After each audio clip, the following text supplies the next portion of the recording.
Okay, so we're getting back into our coverage over the X-Men, right? Now, when it came to the last couple of videos that we have done on the channel, we kind of have been jumping between two different X-Men teams. The first being the ones out there in space right now, trying to help out the Shi'ar Empire, while the other teams on Earth at the moment dealing with the idea of the possibility of finding a cure for the legacy virus, but also getting roped into the whole idea of Operation Zero Tolerance. And so today's video, we're going to focus on the first team right now who are currently in space at the moment. And the thing was, in our last video, you had Gladiator, kind of the X-Men, asking for help. And before you had the X-Men being able to figure out what exactly was going on, you then had Gladiator teleport the X-Men onto a ship and sent them across the universe over to the Shi'ar Empire, where they did arrive to this space station the Shi'ar was using. The problem was every single member of the Shi'ar Empire on that space station was dead, except for one character, and that would be Deathbird. And so as we get into the starting pages of Uncanny X-Men issue number 343, we're really getting into the idea of us learning what killed off all those different members of the Shi'ar Empire on that space station, that only Deathbird was the only person to survive. And so we pick on her right now, waking up after being in a coma for 3 days. Now, when she does wake up, she's really surprised about the idea that it's the X-Men right now who she's seeing at the moment. But also, you have Bishop kind of hint at the idea that he believes that she was the one that had possibly killed off every other member of the Empire at that space station, or maybe she had a hand in the idea of how they all got killed off. Now for Deathbird, she hates the idea of him kind of saying that, but while you do have the two characters arguing with one another, you did have Magneto, or Joseph, and also Gambit appear in the room. Now, when they walk into the room, apparently they were assigned to go out to the city to find any other clue about what exactly happened at the space station, but also the fact to see if possibly there are any other survivors on the space station either. Now, for Joseph and also Gambit, they do inform Bishop, Beast, and also Deathbird, hey, there are no other survivors at all on this space station. But you didn't have Deathbird go out of her way to grab the weapon of Bishop and begin to shoot at both Gambit and also Joseph. And we're kind of like, wait, why in the world is she trying to kill them all for? And we kind of find out that it is the Phalanx. Now, we have not talked about the Phalanx in a very long time when it comes to our coverage over the X-Men. When it comes to the Phalanx, they are part of this artificial intelligent collective out there in the universe. And when they meet a society out there they want to add into their collective, they go out of their way to give that society a techno-organic virus, which then slowly turns them into, well, part of the collective. And so for the Phalanx, what they're trying to do right now is add the Empire into their collective, into their hive mind. And so we're kind of left to believe at first that for Gambit and also for Joseph, they have been officially added into the collective. But you do have Deathbird being able to get rid of those two Phalanx at the moment. And so when it comes to Gambit and also Joseph, they're currently prisoners right now for the Phalanx. Now, here's the thing, because you do have Rogue arrive to save their lives. And matter of fact, we use Rogue as a lesson for the Phalanx, because we had learned back in the Phalanx Covenant storyline, the Phalanx were not really able to add mutants to their collective. And the reason why? Because of the mutant gene. But the thing was, those Phalanx on Earth were a less or more unpure version of the Phalanx. The ones we're seeing right now are a more pure versions of the Phalanx. So they have the ability to add mutants to their collective. And so when it comes to Rogue, it does seem like at first she'll turn to a Phalanx and join their collective.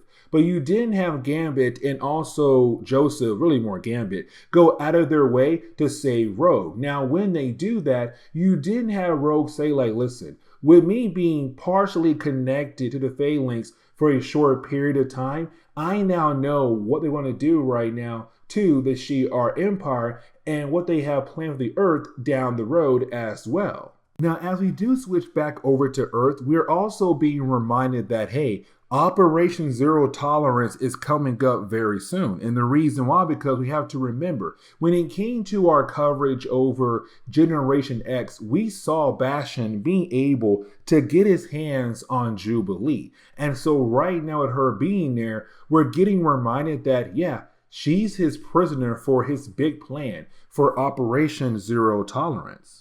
But getting back over to the X-Men, you have the X-Men right now trying to make their way over to the prime moon of the Shi'ar Empire. But here's the problem though. The Phalanx are right now watching over that moon all different angles. And so what the X-Men did was they got into their life pod, but they also placed metal around the life pod as well, because they knew as their spaceship flies around the moon, sooner or later, they're going to run into the Phalanx. And they did. And you had the Phalanx blow up their spaceship, but the life pod stayed alive. And so you didn't have Magneto use his powers on the metal pieces of the space pod, or the life pod, and got it down to the moon.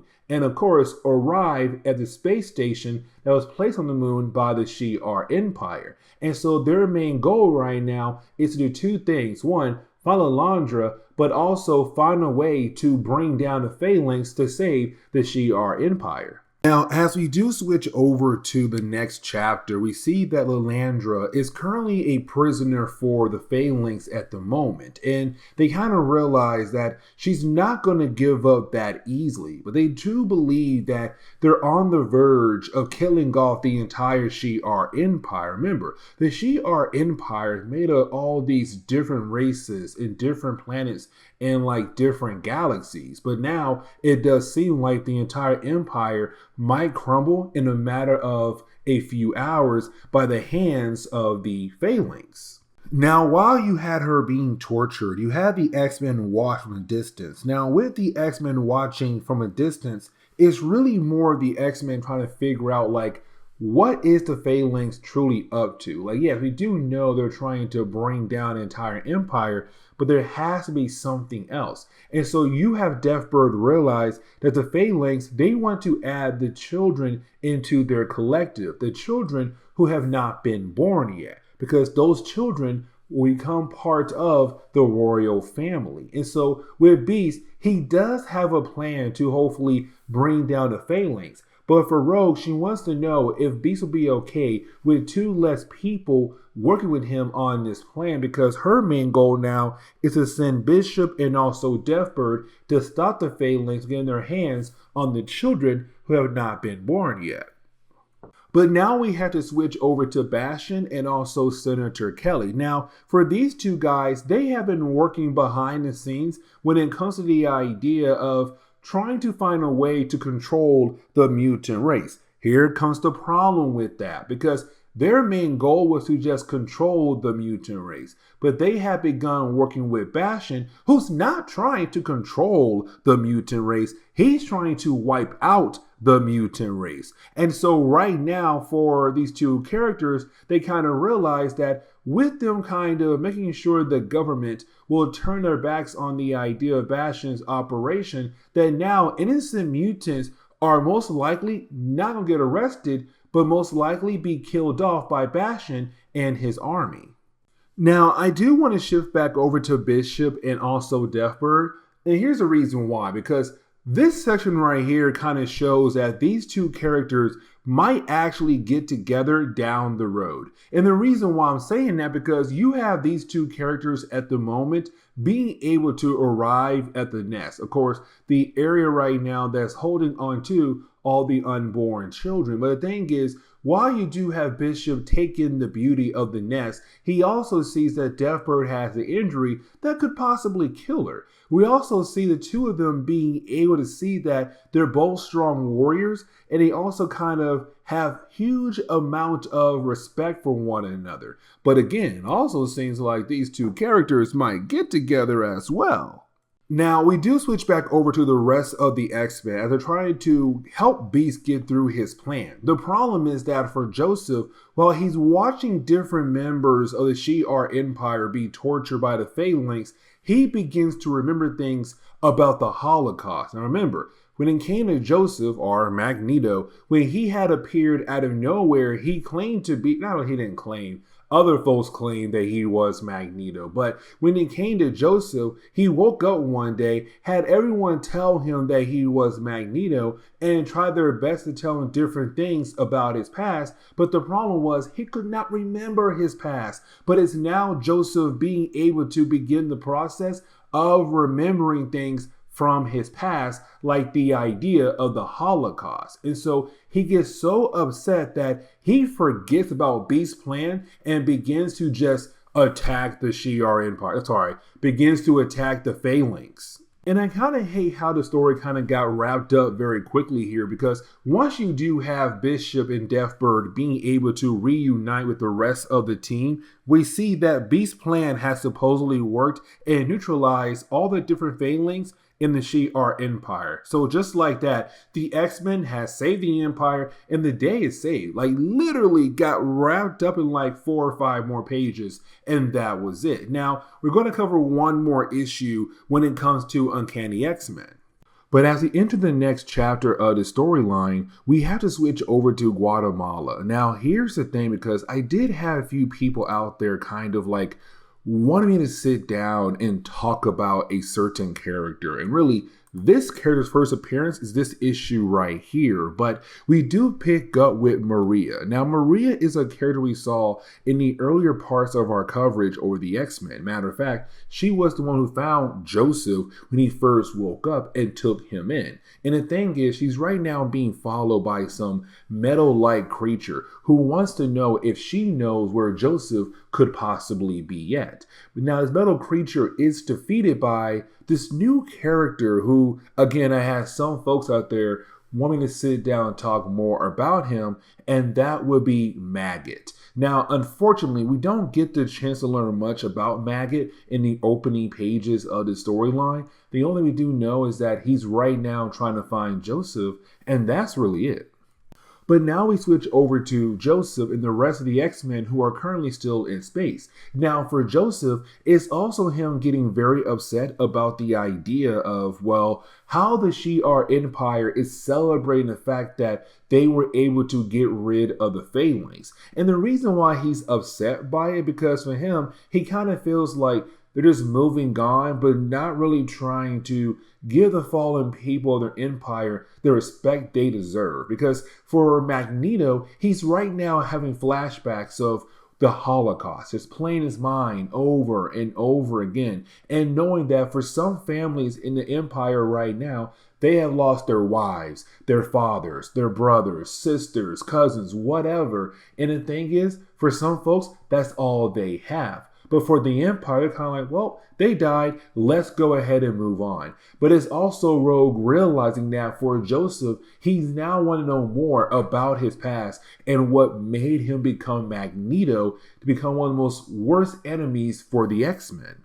But now we shift over to Gambit. Now, when we do, it's really more of us seeing Gambit going out of his way to make a mass grave for all the fallen warriors of the Shi'ar Empire who fought against, well, the Phalanx. Now, for Gambit, we're also being reminded that this dude has a checkered past. Like, we don't know everything about him just yet, but we do know that he is technically partially responsible for one of the worst things that happened to mutants in the past. And of course, I get the hint, it's possibly the mutant massacre.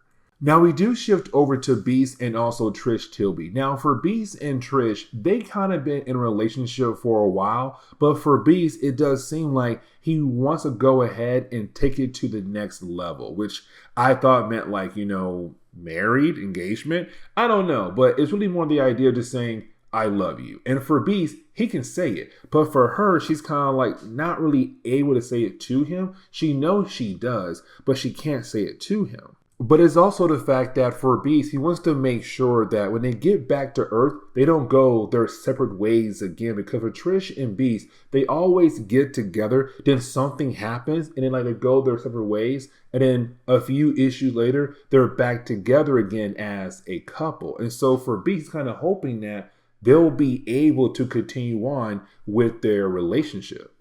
Now, for the X-Men, they were given a ride home back to Earth, and you're going to have Deathbird kind of like be their pilot to make sure they get back to Earth safe and sound. And so when it comes to Deathbird, let's not forget that her and Bishop were kind of like, feeling each other a tad bit there for a moment. So it's kind of leaving us wondering, is there a possibility the two of them could get together? And sadly, we don't get to see that because for Bishop, we do see him on his ship while you have the X-Men right now on the way back home to Earth. But for Bishop, he's right now looking over different texts about Deathbird in her past, how she had officially lost her title. And so for Deathbird, when she walks into his room, she's kind of like, hey, listen, I changed clothes. You and I should go in the danger room to do some training sessions. Now for Bishop, he does not agree because he loves the idea of history, being a man from the future. And so he loves the idea of sitting down and talk to Deathbird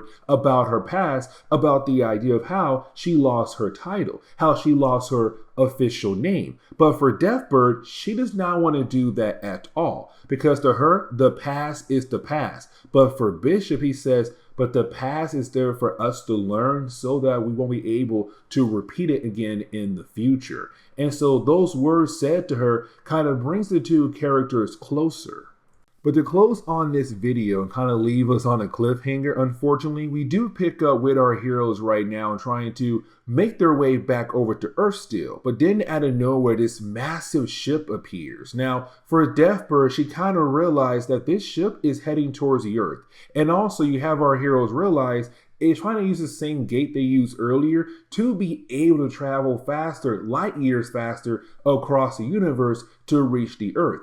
But they have no idea what is the actual deal with this ship. But the problem is our heroes, unfortunately, gets pulled into its gravitational pull. And so right now you have both ships just flying towards the Stargate, leaving us wondering what could possibly happen to our heroes. But the book ends on that note right there. Now, here's the thing. We don't get our answers to this storyline until after Operation Zero Tolerance, it seems like. But either way, this is where we're going to end today's comic book video. So please leave me a like down below and subscribe. But guys, see y'all next time. Later.